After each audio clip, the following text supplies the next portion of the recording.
Hi there, and welcome to the next component of the COVID-19 and Society course for summer 2020. My name is Lindsay Richardson, and I am going to be spending the next little while with you focusing on health inequity under COVID-19. Importantly, we're going to focus on why COVID-19 doesn't affect us all equally, how that happens, and why it's important. And over the course of the next 3 modules, we're going to deal with 3 topics. The first is general background around health inequity and what we should be focusing on and thinking about when we think about health inequity. Secondly, we're going to do a section on pandemic patterns and what is happening around health inequity under the pandemic and because of the pandemic. Lastly, we're going to focus on syndemics under COVID-19, and here we're going to talk both about the idea of what a syndemic is and to talk about a local example of how syndemics are really relevant and active at this current moment. And so, to start, we're going to talk about health inequity and give a bit of background. And here I really want to distinguish between the idea of health equality, where everyone is offered the same tools and the same policies and the same frameworks and expected to move towards a similar outcome. And health equity, where individuals are given tools that are specific to their particular circumstance to better support the idea that we can all have the same health outcomes or all strive for the same level of health. And we're going to start here. This is a picture of the traditional epidemiologic model of disease. And the idea is that the interaction between the agent, which is the virus, in this case, that's a picture of a COVID-19 molecule, the host that the agent infects, in this case, people, and the environment in which the agent and host interact. Here, the places where we live and work and travel and are treated in health contexts interact to produce a given burden of disease. And the idea is that each of the agent, the host, and the environment have a set of variables that affect the degree to which an infectious agent like COVID-19 is going to take hold in a population. I would like to add a bit of sociological understanding into that model. One of the weaknesses of the model is that it doesn't necessarily think through how things related to susceptibility, so in terms of the host, and things related to exposure, so the environment, are socially organized and have sociological underpinnings to them. And in the first instance, if we think about the susceptibility of the host, we know that has to do with an individual's physiology. So, for example, how strong their immune system is, and pre-existing conditions. So the degree to which their body is already managing other health diseases or disorders. We also know that susceptibility is related to health behavior, and that it's related to social identity. And health behavior, for example, might be whether or not someone physically distances appropriately from other people. And social identity might be things like your gender identity, your sexual orientation, your gender, your race, your age, those kinds of things. Exposure, or the environment in which the host and the agent interact, often is related to the degree to which the disease is already taken hold in a population. How common is it? It is related to whether or not there is a vaccine available, and we of course know that at this point in the summer of 2020 there is no vaccine available for COVID-19. Exposure is also related to the physical, social, and economic context in which people live. So do they live in poverty? Are they able to physically distance? To what extent are they able to socially stay away from peers and colleagues? That environment is also related to political and legal systems and health policy.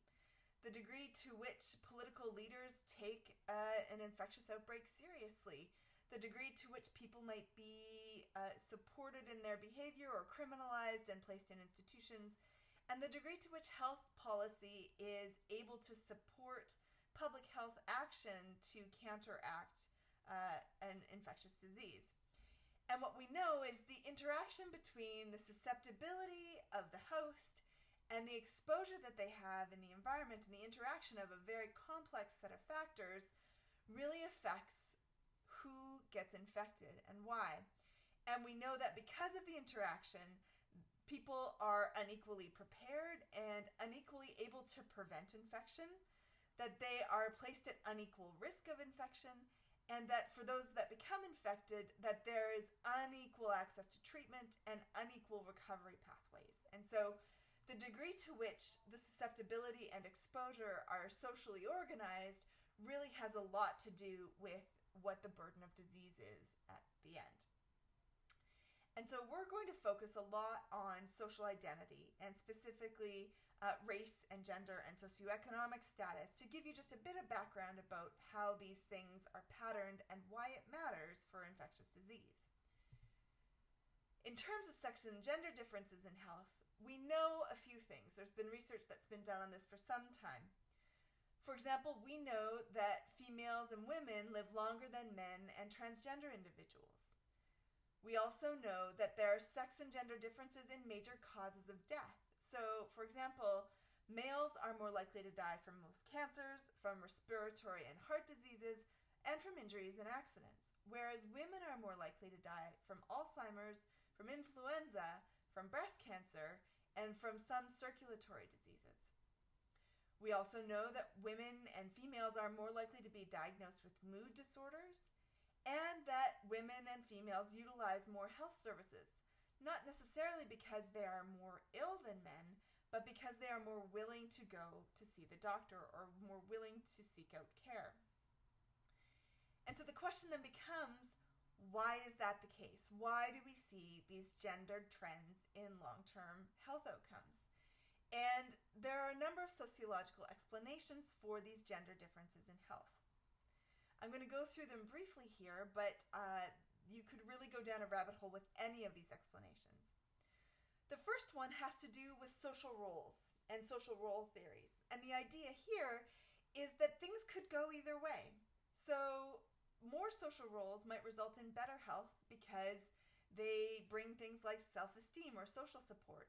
And a social role could be like a mother, a friend, you could be professionally involved, those kinds of things.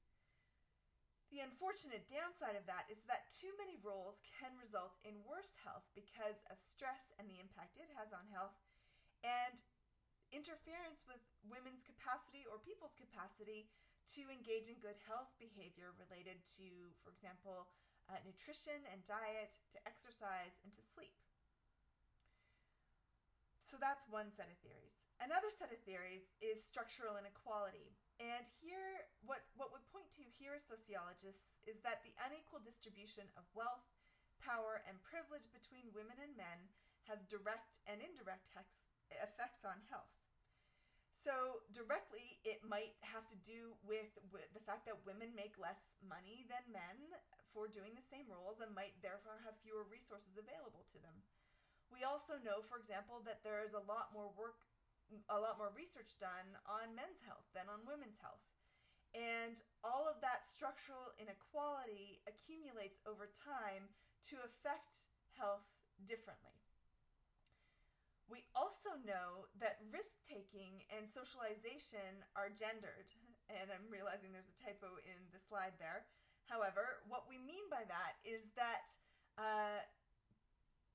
the likelihood that someone engages in a particular risk behavior, such as drug use or activities that might lead to an accident or poisoning, are socialized in gendered ways. Related to that is the idea, for example, of toxic masculinities. And here, what we know is that masculine social pressures may lead to neglecting health. So it may lead to people not sleeping, it might lead them to have less healthy eating patterns, and it also might lead them to underreport health issues and not seek out care. So those are the general explanations for why there are gender differences in health. If we turn to race, we also know that there are racial and ethnic differences in health.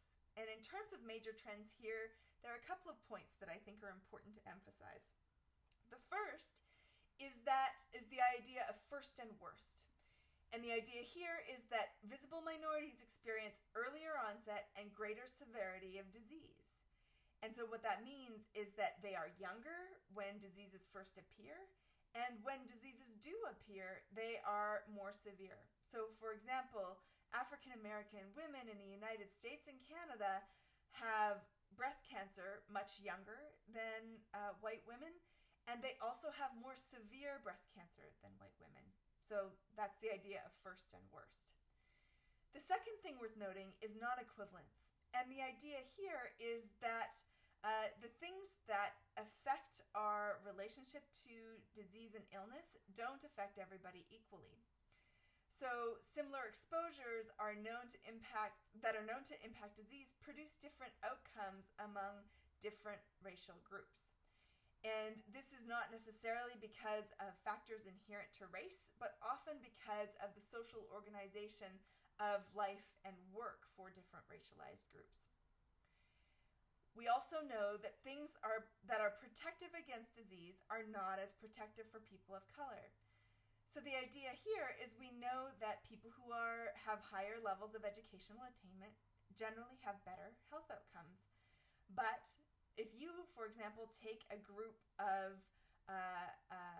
people of color who are physicians and take a group of white individuals who are physicians, even at that same level of education and status, the group of physicians who are people of color will have worse health outcomes.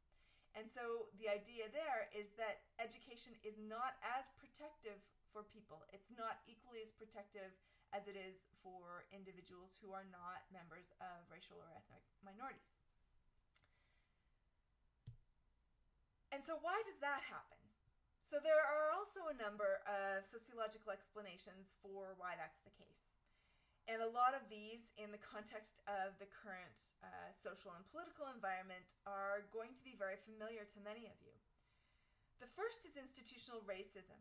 And the idea here is that policies and procedures nested within institutions often reduce access to resources.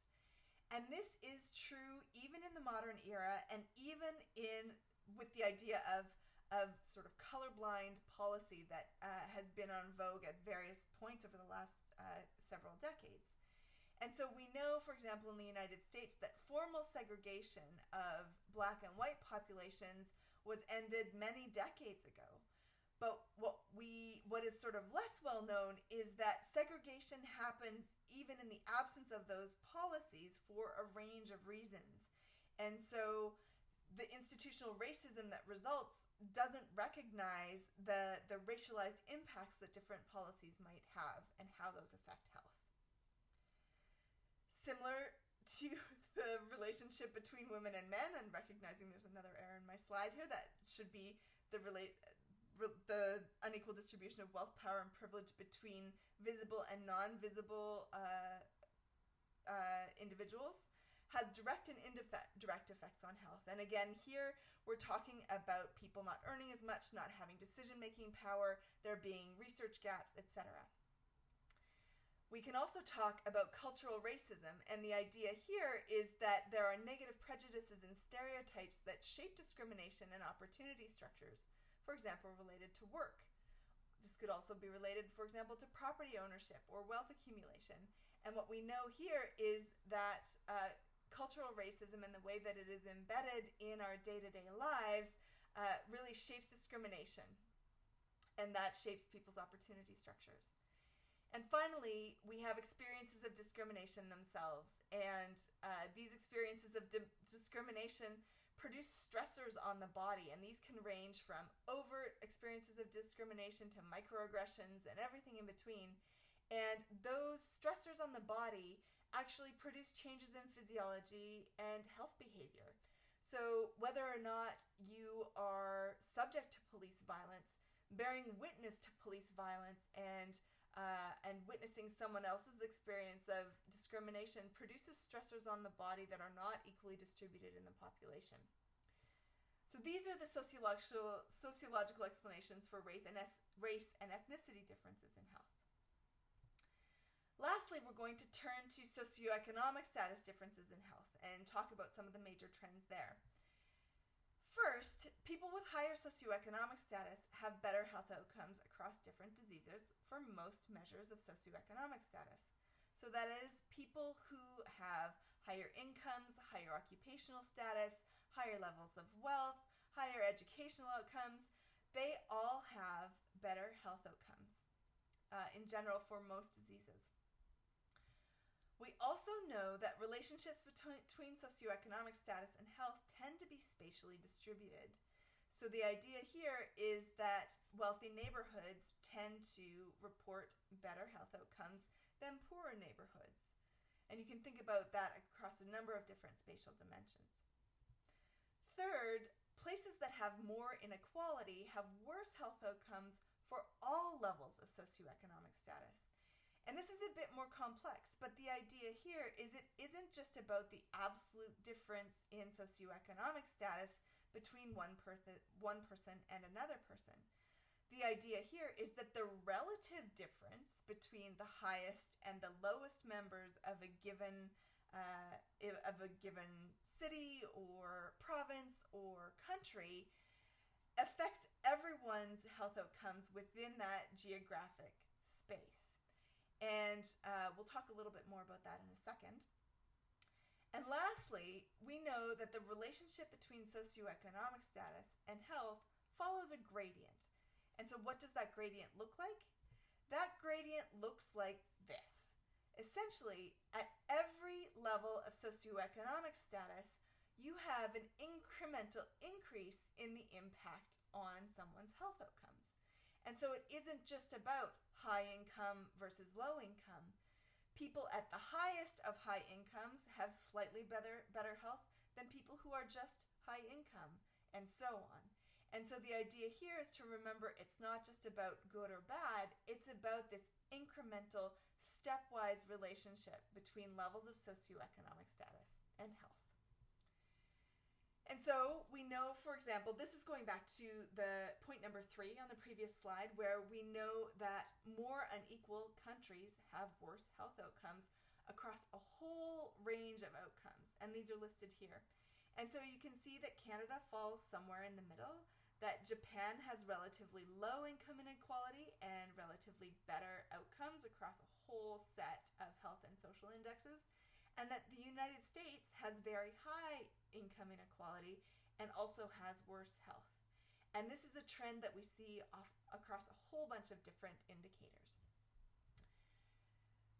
In Canada, and I recognize these are a little bit fuzzy, I hope they turn out better in what you're looking at, but what we know is that for men and for women, there is a gradient by income quintile and sex and gender. So that gradient that I mentioned before is very much true in Canada, and it might not seem like a very big difference, but it is a noticeable difference. And for example, if you look at the difference in life expectancy at age 18 by income quintile, so this is additional years of expected life when you're 18 years old.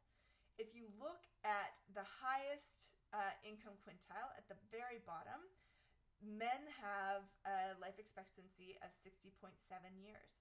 Men in the lowest income quintile have a life expectancy of 47.7 years. So that's a difference of 13 years between the lowest income quintile and the highest, and that is very significant. We also know that there are inverse gradients when we're looking at negative health outcomes.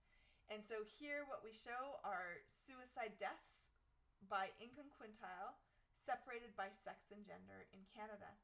And you can see both sexes combined at the top, followed by women, and then followed by men. And again, what you see here is there is a very large difference between men in the lowest income quintile and men in the highest income quintile. And that difference, that death rate difference is very significant in real terms. So why the socioeconomic gradient, and why does socioeconomic status matter? The basic explanation in the sociological literature relates to fundamental cause theory, and this explains the enduring association between socioeconomic status and health despite changes in diseases and risk. And so levels of risk can change over time, and the disease that we're talking about can change over time, but essentially, no matter what disease we're looking at in whatever time period, we see this difference in health outcomes according to socioeconomic status. And the core concepts behind this explanation are that socioeconomic status embodies flexible resources. So money, knowledge, prestige, power, social connections. You can take resources and turn them into a lot of different things. And that these resources are protective for health no matter what the mechanism or pathway is relevant at a given time and place. And so you could think, for example, about polio. And when polio was an infectious disease that was having very significant outcomes, people were able to protect themselves against polio if they had more resources. And the same is true today, and we'll talk about this in the next section when we talk about COVID-19 and socioeconomic status. Resources are available to protect health no matter what the disease and no matter what the mechanism or pathway by which people become infected. The implications of fundamental cause theory for health policy are important in that they identify how important it is to reduce resource inequalities between individuals. So it's not just about helping people out, it's about reducing those inequalities. It's also important to remember that we must contextualize risk factors. And so what the idea here is we need to be thinking about how the differences in socioeconomic status are produced. And so as opposed to just saying someone's at risk if they're homeless, we need to think, what are the reasons for which an individual became homeless? And the idea here is that in order to address these health differences by socioeconomic status, we need to understand the risk of being at risk of something and the cause of something. And that might seem a bit complex now, but if you are interested, there are lots of additional resources that you can look at related to fundamental cause theory that explain this a little bit better.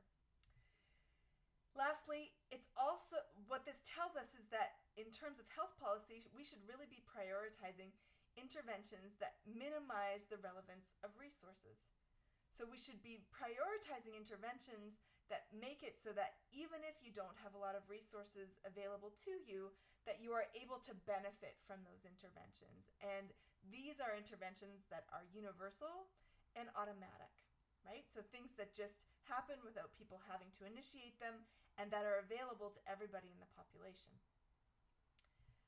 So, bringing that all together, if we think about health inequity and the background that we've gone through, the general gist is that the epidemiologic model of disease is limited in that it fails to take into account the social patterning and structural context of susceptibility that occurs in the host and exposure that occurs at the level of the environment. We also know that there are persistent inequities in health across lines of disadvantage, and the lines of disadvantage that we've talked about today include gender, race and ethnicity, and socioeconomic status. And we know that these inequities have institutional, social, structural, and cultural causes, and that the idea of trying to promote health equity in individual outcomes requires intervention in all of these spaces. So we'll leave that there, and I'll look forward to having you back for the next module.